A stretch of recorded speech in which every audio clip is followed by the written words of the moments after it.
More than 2,000 years ago, a disaster unfolded in the waters of the Aegean Sea. A Greek merchant ship, loaded with luxury statues, coins, and works of art, sank off the steep coastline of the island of Antikythera. Centuries later, in 1900, a sponge diver named Demetrius Contus discovered the wreck lying on the seabed. Alongside striking marble and bronze statues, divers brought an unremarkable, corroded lump of bronze up to the surface, still fused into the remains of a wooden case. Almost no one at the time could have guessed that this unassuming artifact would go on to reshape how modern science understands the history of technology. Archaeologists eventually found gear teeth embedded inside the corroded bronze, and the object came to be known as the Antikythera mechanism. Today, the scientific community agrees, without real dispute, that it stands as the most sophisticated engineering achievement to survive from antiquity, and the first analog computer in human history. The discovery and the first investigations. In 1902, the Greek archaeologist Valerio Stais, sorting through finds recovered from the wreck at the National Archaeological Museum in Athens, noticed that a crumbling bronze fragment carried traces of small, precisely cut gear teeth, along with lines of puzzling Greek inscription. The find was met, at first, with real skepticism. Many historians simply refused to believe that a device this sophisticated could have been built in the 2nd or 1st century BCE. The mechanism's apparent level of technology seemed to run centuries ahead of its time. Gearing and astronomical machinery of comparable complexity did not reappear in Europe until the 14th century, with the invention of the first mechanical clocks. A few scholars even proposed that the object must belong to a much later period and had simply found its way onto the ancient wreck by accident. The real breakthrough in understanding the mechanism came only in the second half of the 20th century. Derek de Solla Price, a British historian of science and physicist, carried out the first major systematic study of the artifact across the 1950s through the 1970s. In 1971, using X-ray imaging, he demonstrated that the bronze fragments concealed an intricate system made up of dozens of individual gears, and Price became the first researcher to describe the Antikythera mechanism openly as an ancient Greek computer. Decades later, in the 2000s, the International Antikythera Mechanism Research Project applied high-resolution three-dimensional computed tomography and microfocus X-ray imaging to the fragments. That technology let researchers disassemble the mechanism virtually, without ever touching the fragile bronze itself, allowing them to read more than 3,000 characters of tiny Greek inscription and reconstruct the exact tooth count on nearly every surviving gear. The device and how it worked. The Antikythera mechanism was a compact instrument, housed inside a wooden case measuring roughly 31.5 by 19 by 10 centimeters. Dials with pointing hands covered both the front and back faces of the case, and a hand crank set into the side let the user operate the entire device.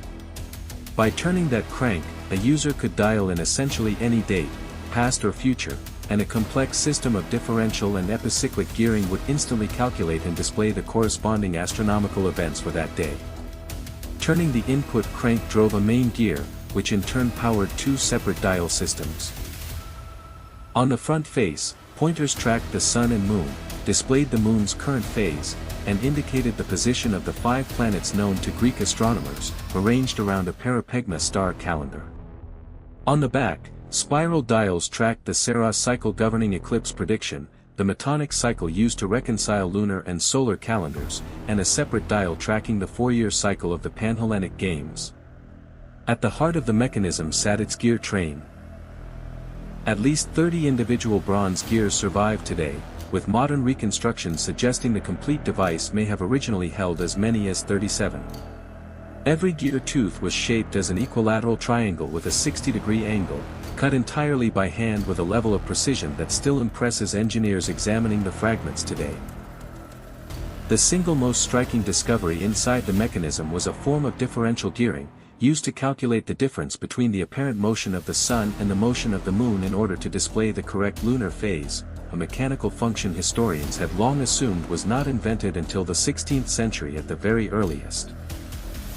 Just as remarkable was the mechanism's epicyclic, or planetary, gear system, built to account for the moon's genuinely uneven motion across the sky.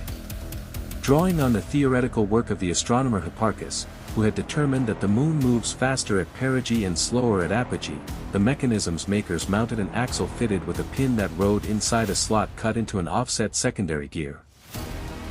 That single elegant trick let a purely circular gear system reproduce the elliptical irregularities of a real astronomical orbit, translating Hipparchus's mathematics directly into moving bronze. What the ancient computer could actually do. The Antikythera mechanism was never simply a clock or a decorative object. It functioned as a genuine, general-purpose calculating instrument, one that fused ancient Greek astronomy, mathematics, and calendar science into a single working device. The front dial displayed the full 360 degrees of the zodiac alongside the 365-day Egyptian calendar, tracking the position of the Sun, the Moon, and the 5 planets known at the time: Mercury, Venus, Mars, Jupiter, and Saturn.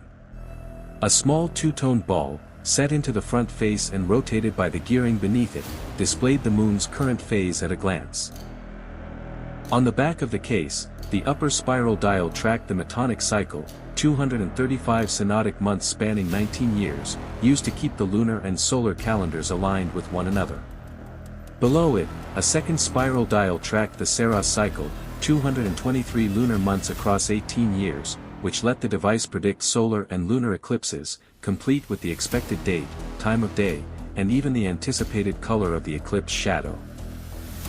A smaller auxiliary dial, known as the Exeligmos dial, corrected eclipse timing predictions each time the 18-year Saros cycle repeated, accounting for the roughly 8-hour offset that built up after 54 years. And a separate small dial tracked the 4-year Panhellenic Games cycle, covering the Olympic, Pythian, Nemean, and Isthmian Games in turn. Who actually built it? Constructing an instrument like this demanded not just exceptional metalworking skill, but a genuinely deep theoretical grasp of astronomy and mathematics. Several towering intellectual figures were active in Greece during the relevant period, and each has been proposed, at one point or another, as a possible source for the tradition behind the device. The Roman orator Cicero mentions that Archimedes of Syracuse built a mechanical sphere, a device that modeled the motion of the Sun, Moon, and planets. Since the wrecked ship sank well after Archimedes' death in 212 BCE, the mechanism itself cannot be his direct work, but the underlying tradition and workshop lineage may plausibly trace back to his students or intellectual heirs. Hipparchus of Nicaea, the greatest astronomer of the ancient world, working from the island of Rhodes, developed the mathematical theory of the moon's uneven motion that the mechanism's epicyclic gearing physically embodies. An analysis of the mechanism's inscriptions and calendar system links its origin specifically to the astronomical traditions of Rhodes or Corinth. Cicero also records that his friend Posidonius, a philosopher and scientist working on Rhodes, built a device whose every revolution reproduces the same movement of the Sun, the Moon, and the 5 planets. Most researchers today lean toward the conclusion that the mechanism was built within the astronomical school associated with Hipparchus on Rhodes, sometime between 150 and 100 BCE. What it means for the history of science and technology. The discovery of the Antikythera mechanism forced a genuine reassessment of how historians understand the trajectory of human civilization. It demonstrated that Hellenistic Greece stood on the edge of something close to an industrial and technological revolution. The precision of its mechanical engineering turned out to be comparable to European craftsmanship from the Renaissance, nearly 17 centuries later.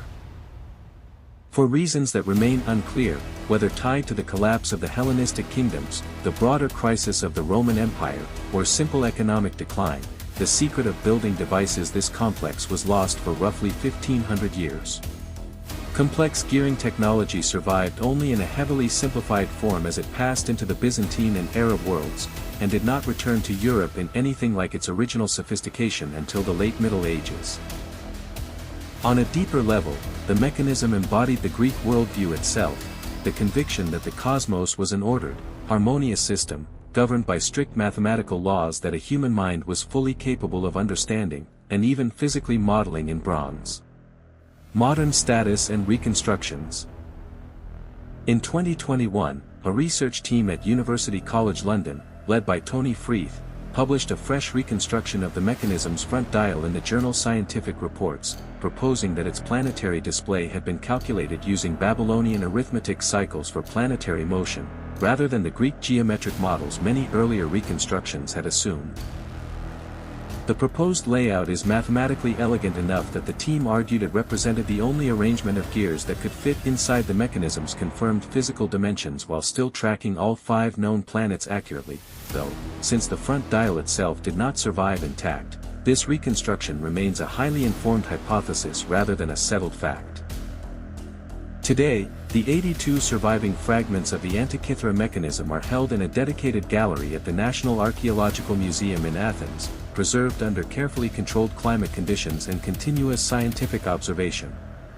Thanks to tomography and computer modeling, researchers including Michael Wright and Tony Freeth, working with colleagues at University College London, have succeeded in building fully functional digital and physical reconstructions of the device. These modern replicas reproduce not only the lunar and solar mechanics at the heart of the original, but also the hypothesized planetary front panel, modeling the movement of all 5 planets known to Greek astronomers on a single working face. Conclusion: the Antikythera mechanism is far more than an archaeological curiosity.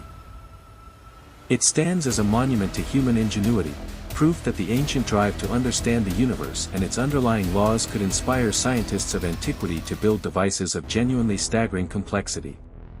It remains a standing reminder that the history of progress rarely moves in a straight line, and that, every so often, a single great invention can outpace its own era by 1,000 years or more.